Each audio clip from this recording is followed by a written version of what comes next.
ಸಚಿವ ಸಂಪುಟ ವಿಸ್ತರಣೆಗೆ ಕೂಡಿ ಬಂತು ಮುಹೂರ್ತ.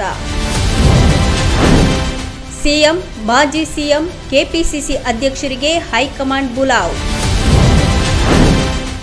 ಜಾತಿ ಪ್ರದೇಶ ಯುವಕರ ಸಮೀಕರಣಕ್ಕೆ ಕೊನೆಯ ಕಸರತ್ತು.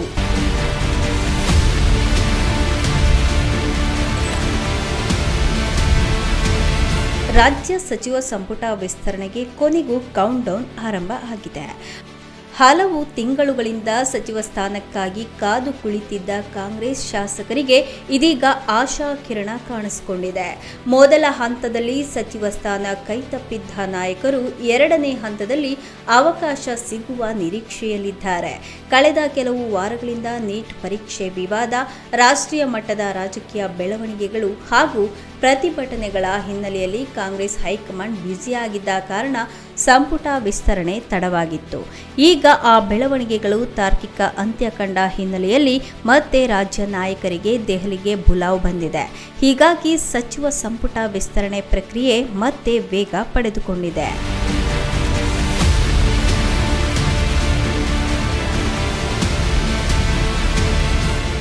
ಮುಖ್ಯಮಂತ್ರಿ ಡಿಕೆ ಶಿವಕುಮಾರ್ ನಾಳೆ ಬೆಳಗ್ಗೆ ದೆಹಲಿಗೆ ತೆರಳಲಿದ್ದು, ಮಾಜಿ ಸಿಎಂ ಸಿದ್ದರಾಮಯ್ಯ ಹಾಗೂ ಕೆಪಿಸಿಸಿ ಅಧ್ಯಕ್ಷ ಬಿಕೆ ಹರಿಪ್ರಸಾದ್ ಕೂಡ ಹೈಕಮಾಂಡ್ ಭೇಟಿಯಾಗಲಿದ್ದಾರೆ.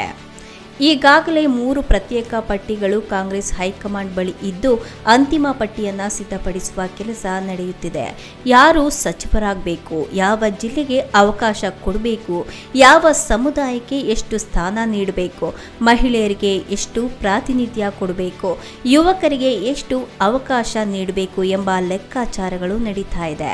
ಲೋಕಸಭೆ ಚುನಾವಣೆಯ ಫಲಿತಾಂಶ, ಮುಂದಿನ ವಿಧಾನಸಭೆ ಚುನಾವಣೆಯ ತಂತ್ರ ಹಾಗೂ ಸಂಘಟನೆ ಬಲಪಡಿಸುವಂತಹ ಉದ್ದೇಶದಿಂದ ಹೊಸ ಮುಖಗಳಿಗೆ ಆದ್ಯತೆ ನೀಡುವ ಚರ್ಚೆಯೂ ಸಹ ನಡೆದಿದೆ ಎನ್ನಲಾಗ್ತಾ ಇದೆ.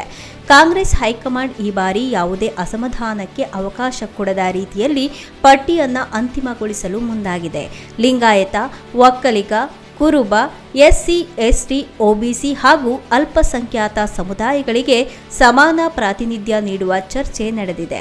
ಜೊತೆಗೆ ಉತ್ತರ ಕರ್ನಾಟಕ, ಕರಾವಳಿ, ಹೈದರಾಬಾದ್ ಕರ್ನಾಟಕ, ಮಧ್ಯ ಕರ್ನಾಟಕ, ಹಳೆ ಮೈಸೂರು ಭಾಗ ಸೇರಿದಂತೆ ಎಲ್ಲ ಪ್ರಾದೇಶಿಕ ಭಾಗಗಳಿಗೆ ಅವಕಾಶ ನೀಡುವ ಲೆಕ್ಕಾಚಾರ ಕೂಡ ನಡೀತಾ ಇದೆ.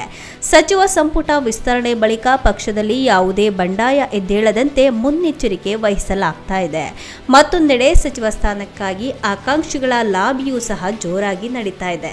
ಹಲವಾರು ಶಾಸಕರು ಹಾಗೂ ವಿಧಾನ ಪರಿಷತ್ ಸದಸ್ಯರು ದೆಹಲಿಗೆ ತೆರಳಿ ಎಐಸಿಸಿ ಅಧ್ಯಕ್ಷ ಮಲ್ಲಿಕಾರ್ಜುನ್ ಖರ್ಗೆ ಸೇರಿದಂತೆ ಹಿರಿಯ ನಾಯಕರನ್ನ ಭೇಟಿ ಮಾಡಿ ತಮ್ಮ ಪರವಾಗಿ ಮನವಿಯನ್ನ ಸಲ್ಲಿಸುತ್ತಿದ್ದಾರೆ.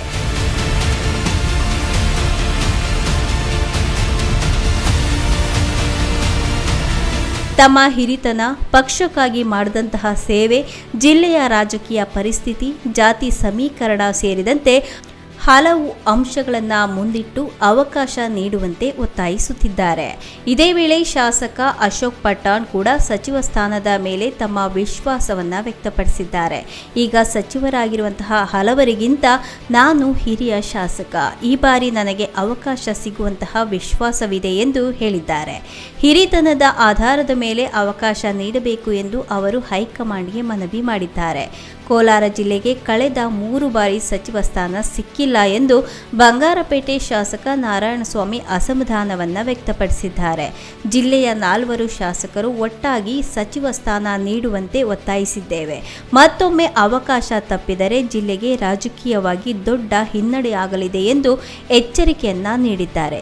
ಇದೇ ವೇಳೆ ಸಚಿವ ಕೆಎಚ್ ಮುನಿಯಪ್ಪ ವಿರುದ್ಧವೂ ಸಹ ನಾರಾಯಣಸ್ವಾಮಿ ಪರೋಕ್ಷವಾಗಿ ಅಸಮಾಧಾನವನ್ನು ಹೊರಹಾಕಿದ್ದಾರೆ.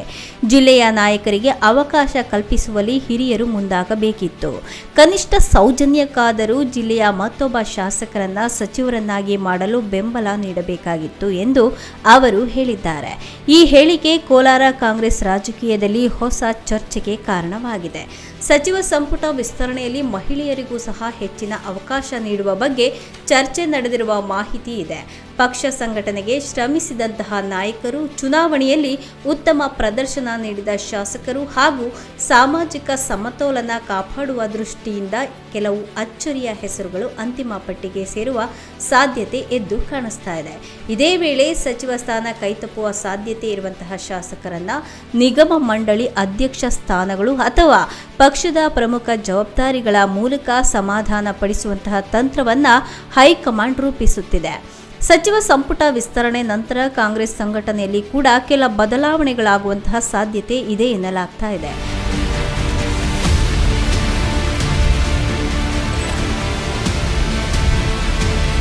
ಸಚಿವ ಸ್ಥಾನ ಸಿಗುವವರಿಗೆ ಹೊಸ ಜವಾಬ್ದಾರಿ ಸಿಗಲಿದ್ದು, ಸಚಿವರಾಗುವವರ ಸ್ಥಾನಕ್ಕೆ ಪಕ್ಷ ಸಂಘಟನೆಯಲ್ಲಿ ಹೊಸ ಮುಖಗಳಿಗೆ ಅವಕಾಶ ಸಿಗುವ ಸಾಧ್ಯತೆ ಇದೆ. ಹೀಗಾಗಿ ಸಂಪುಟ ವಿಸ್ತರಣೆಯ ಪರಿಣಾಮ ಸರ್ಕಾರದ ಜೊತೆಗೆ ಸಂಘಟನೆಯ ಮೇಲೂ ಸಹ ಬೀಳಲಿದೆ.